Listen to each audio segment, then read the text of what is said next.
Good afternoon from the northern rivers of Australia, New South Wales.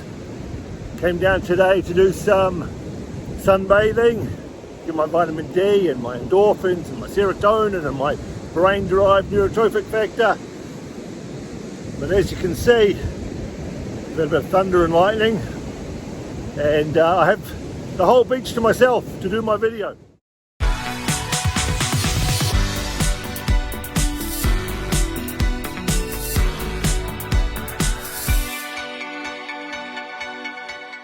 And the rain's disappeared, but hopefully we'll get a bit of thunder and lightning, because strangely and weirdly I kind of find it very exciting to be out in inclement weather like that.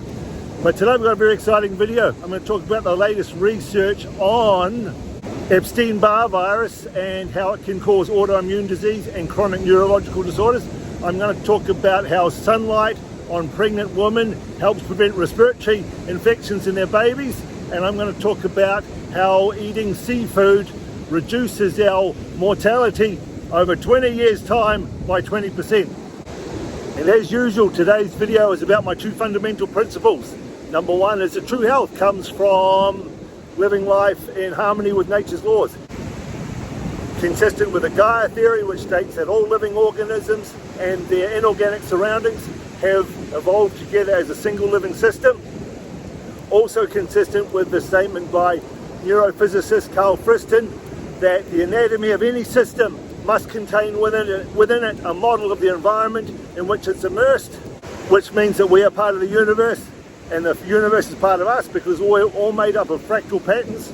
And my number two principle, that Bitcoin is money for the people, by the people, part of the peaceful revolution. Sponsored, of course, by my Promethean health formulas, which today I've still got my skin tonic on, just because my skin tonic not only protects me against sunlight but also against blue light and excessive aging of the skin.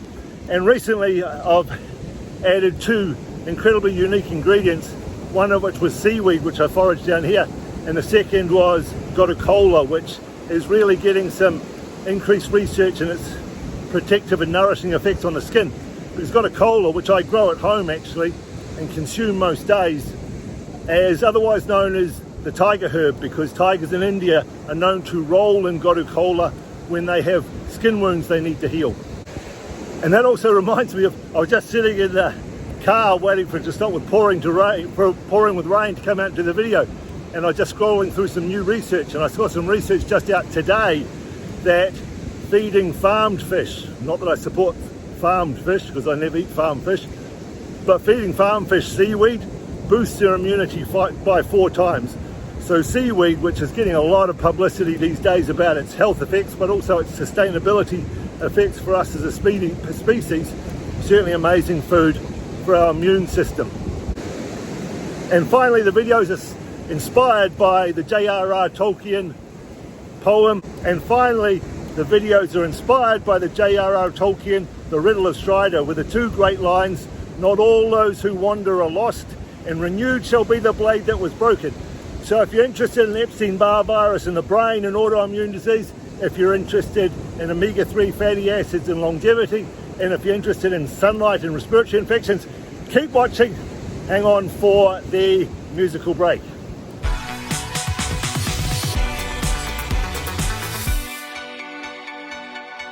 All right, so the first interesting study this week was about Epstein-Barr virus.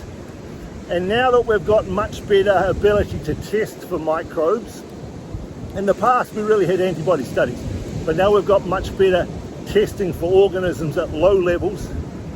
We're finding that a lot of people with autoimmune disease and chronic neurological disease have persistent Epstein-Barr virus. And we know with a lot of these chronic neurological diseases, including Parkinson's disease and Alzheimer's, that we're now finding microbes in the brain, and they have ranged from E. coli from the gut to Epstein-Barr virus. And not only are we finding Epstein-Barr virus in the neurons, the brain cells of people with chronic neurological disease, but we're also finding the virus living in most cells, including our B memory cells, which means that the Epstein-Barr virus kind of switches off our ability to recognize from memory the Epstein-Barr virus and fight it. And of course, if you're a virus there was to hang around inside a host for a long time, you have to find some way of switching off our immune system. So Epstein-Barr virus found in the neurons of people with chronic neurological disease, Epstein-Barr virus found in B memory cells, and it's also now implicated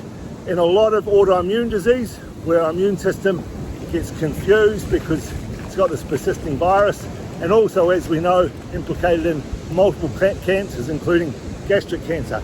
And that's one of the reasons why a lot of my videos are about the immune system, because it doesn't matter which chronic disease you're talking about, having a healthy immune system, particularly at the moment, is very, very important for us. It's why I get out in the sun, why I take my cod liver oil for the vitamin A, why I have my oysters for my zinc, and my Brazil nuts for my selenium, and seaweed for my iodine. As we know, just today, seaweed for fish is incredibly important for their immune system. Second study was about sunlight, my favourite subject, because remember, sunlight is not just about vitamin D. It's about the entourage effect. What else do we get from sunlight other than vitamin D? We get melatonin, we get endorphins, we get serotonin, we get brain-derived neurotrophic factor. And all those incredible ingredients come together as this amazing recipe, which keep us incredibly healthy, because we have evolved from day one of our existence, not just as a species, but before you go right back to where we started, with sunlight. So they found that pregnant woman, and my mother used to do this, my mum who was a school teacher, used to get out when she was pregnant with me and get her abdomen in the sunlight every day. And we've now found that women who have adequate levels of vitamin D, or optimal levels of vitamin D, their children that they have from that pregnancy have a much lower risk of developing a respiratory illness in their first few years of life. So the vitamin D that pregnant woman, but also the other benefits from sunlight, is incredibly important for the health of their newborn baby's immune system. And the third study was about the benefits of omega-3 fatty acids from seafood for longevity, and they did a 16-year study, and they found that the people who had the highest levels of omega-3 fatty acids in their blood, EPA and DHA, had a 20% reduction in all-cause mortality over that 16 years. It's so nice down here. Look how alone I am. There's nobody else here for freaking miles. Still, despite no sunlight, look at the clouds and the colours. It's just amazing. Such an amazing day to be out. Where was I? 16 years, study, 20% reduction, all-cause mortality, some thunder, including heart disease and cancer that these people had. And of course, EPA and DHA are the two big omega-3 fatty acids, the long-chain omega-3 fatty acids in seafood, which you really don't get anywhere else. You can get short-chain omega-3 acids from some plant foods, but it's very difficult to convert them to the long-chain omega-3. And DHA is such a unique molecule, and I really think that it was one of the molecules which really made us advance rapidly as a species, because what DHA does is DHA you can call a translator. What does it translate? It translates light information to electrical information. And we all know now how important the circadian rhythm is. How many studies are coming out that I write about the importance of the circadian rhythm? Well, how do we know what time it is of the day, of the seasons? It all comes from light information. And how does that light information get turned into electrical information so that we can interpret those light signals? That's done by DHA. That's how important DHA. It's not only the main fat for the brain, but it's also the way we translate information from our environment to our brain to interpret what time of the day it is and set our circadian rhythm. And finally, I want to talk about Bitcoin. And I want to talk about Bitcoin and inflammation. I was listening to this great podcast the other day from Crush the Street, and it was talking about the problems with hyperinflation. And the US has now printed more money in the last 12 months than it ever has as previously over all the years of existing as the United States of America. And that is the best way they describe the consequences of that, is they were talking about what happens if you put a drop of water into Yankee Stadium in New York, home of the famous New York Yankees, of course. And they said that if you every minute double the amount of water, so the first minute you start with 1 drop, second minute you start with 2 drops, how long does it take to fill Yankee Stadium with water? Well, the answer is 45 minutes that takes before the water is overflowing the top of Yankee Stadium when you start with 1 drop. That's the compounding effect. And here's the really crazy thing, is that after 40 minutes, if you're standing in midfield at Yankee Stadium, after 40 minutes the water is up to your ankles. And in the next 5 minutes, it goes from up to your ankles to overflowing the top of the stadium. And that's where we are at the moment. We're in the last 5 minutes of money printing and hyperinflation, according to this podcast. I'm no financial expert. But that's kind of concerning. And they were talking about the fact how that gold protects you historically from hyperinflation, because back in the Roman times, an ounce of gold bought you a toga and a nice belt for your toga party. What happened to toga parties? And then in 1920, an ounce of gold was worth $20, and what did it buy? It bought you a suit, a tie, and a belt, and a shirt. And what does an ounce of gold buy you now? Buys you a suit, shirt, belt.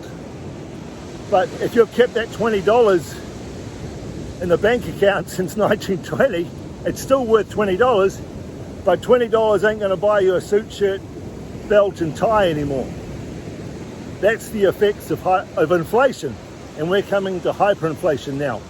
So gold historically has protected us against that inflation, and now hyperinflation is coming because this incredible money printing, finding us printing more money in the last year than we have previous existence of the United States. So gold has become even more important. But if you watch the Michael Saylor versus Frank Giustra debate recently on Stansbury Research on YouTube, you're going to see Michael Saylor make a fantastic case that Bitcoin is far superior to gold, which is why I think that Bitcoin is a revolution in money for the ages, and we're living through this phenomenally unique period of time. It's tough going at the moment, but we're also living through a time that they're going to be talking about in 5,000, 10,000 years. So make the most of it, get smart, learn about Bitcoin, get outside, enjoy nature, get in touch with its rhythms. Woo, look at that. Get in touch with its rhythms, learn from it, and peace and love, and I'll see you next week. Bye.